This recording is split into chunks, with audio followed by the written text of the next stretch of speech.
अमीश जी के सिचुएशन को कंट्रोल में लिया गया, तुरंत एक्शन हुआ। वहां पर चीफ मिनिस्टर, अमीश जी मैं पब्लिक एडमिनिस्ट्रेशन का स्टूडेंट भी हूं, लेक्चरर भी हूं, मेरे लिए इंपॉर्टेंट ये था देखना कि किस तरह से गवर्नमेंट मशीनरी अपने एक्शंस कर रही है।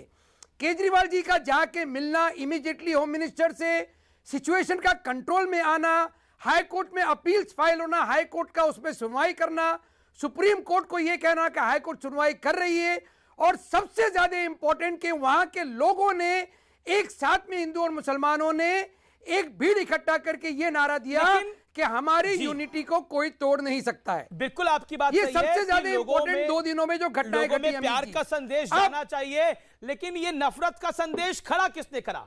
क्या आपको लगता नहीं है शाहीन बाग, ये हमारी सोसाइटी की मजबूती है लगे, शर्जील इमाम पहुंचे, या फिर उसके बाद जिस तरह की बयानबाजी हुई, चाहे वो मणिशंकर अय्यर हो, चाहे वो दिग्विजय सिंह हो कांग्रेस पार्टी के बड़े नेता, चाहे वो वारिस पठान हो, और चाहे वो परवेश वर्मा हो बीजेपी के, एक सेकंड, चाहे वो कपिल मिश्रा की आज बात हो रही हो, क्या आपको लगता नहीं है कि सिचुएशन बेकाबू तब हुआ जब भड़काऊ बातें और झूठ बोला गया? क्योंकि सीए में किसी की नागरिकता तो नहीं जा रही थी, लेकिन जाने जरूर चली गई है। 20 सेकेंड। बिल्कुल अमित जी, देखिए ये इनके मुंह पर एक करारा थप्पड़ है। किनके? इन लोगों को ये जवाब दिया है आज की जनता ने कि आप चाहे जितनी कोशिश करें जहर फैलाने की, तो जहर तो फैला, हमारी यूनिटी बरकरार रहेगी। देखिए ये अपने आप को तसल्ली देने के लिए कह सकते हैं कि जहर नहीं फैला, जहर तो फैला, जहर तो फैला। अलीगढ़ में भी हिंसा हुई, लखनऊ में मीडिया की गाड़ियां जलाई गई, लखनऊ में चौकी फूकी गई, जहर तो फैला, जहर तो फैला। दिल्ली के अंदर जामिया के बाहर बसें तोड़ी गई, जामिया के बाहर आगजनी हुई, जहर तो फैला। हम कैसे कह सकते हैं जहर नहीं फैला? जहर हमारे सामने फैला है, जहर हमारे सामने फैला 3 महीने के अंदर, वो जहर तो फैला। लेकिन वो जहर की जननी कौन थी? वो जहर कहां से फैला? क्या शाहीन बाग वाला जो प्रयोग था वहां से जहर फैला? सवाल मेरा ये है। अमित जी, शाहीन बाग का जो मामला है, मैं इसके लिए सिर्फ एक सेंटेंस आपको बताऊं जी, कि जस्टिस चंद्रचूड़ ने भी, सुप्रीम कोर्ट ने भी, और जस्टिस दीपक गुप्ता ने भी वाजे तौर पे हमको ये बताया कि शाहीन बाग जैसे जितने भी प्रोटेस्ट हैं, जब तक के वायलेंस नहीं होता है वो संवैधानिक है और उनको पूरी तरह से चलने देना चाहिए। गौरव भाटिया क्यों ये बार-बार लोगों को बता रहे हैं कि शाहीन बाग इन सब चीजों की जड़ है? ठीक है, गौरव भाटिया ना करें आप, मेरी अरुण साहब भी कुछ कहना चाह रहे हैं, लेकिन पहले गौरव भाटिया।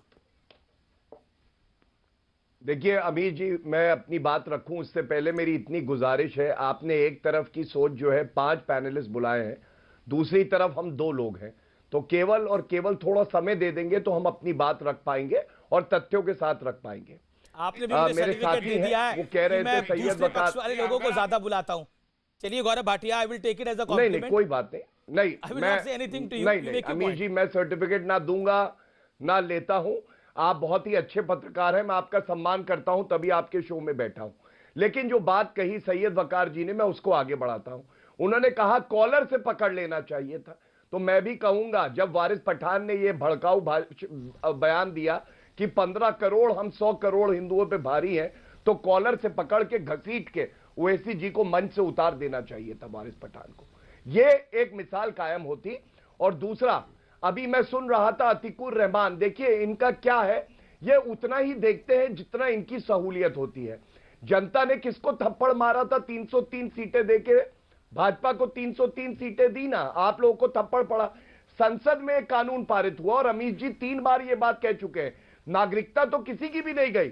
हारून भाई, आपकी भी नागरिकता नहीं जा सकती, क्योंकि भारतीय मुस्लिम का हक नहीं छीना जाएगा, ये नरेंद्र मोदी जी कह चुके हैं। लेकिन 20 से ज्यादा लोगों की जान चली गई क्योंकि मणिशंकर अय्यर और दिग्विजय सिंह जैसे राजनीतिक गिद्ध लाशों पे राजनीति चमकाने आ रहे थे। इस पे सोनिया गांधी को कुछ बोलना चाहिए था। दूसरी बात, सर्वोच्च न्यायालय ने कहा था, और जस्टिस संजय किशन कौल की बेंच थी, मैं आपको यह भी बता दूं, उन्होंने कहा था प्रदर्शन करिए, लेकिन हिंसा के साथ साथ भड़काऊ भी नहीं हो सकता कोई वहां पे भाषण, और रोड खाली करिए, सार्वजनिक रोड बंद नहीं करी जा सकती, यह संविधान आपको इजाजत नहीं देता। वो भाग आपको सर्वोच्च न्यायालय का सुनाई नहीं दिया, या आप सुनना नहीं चाहते हैं, ये अहम बात है। जी, जी। तो पार्लियामेंट का आप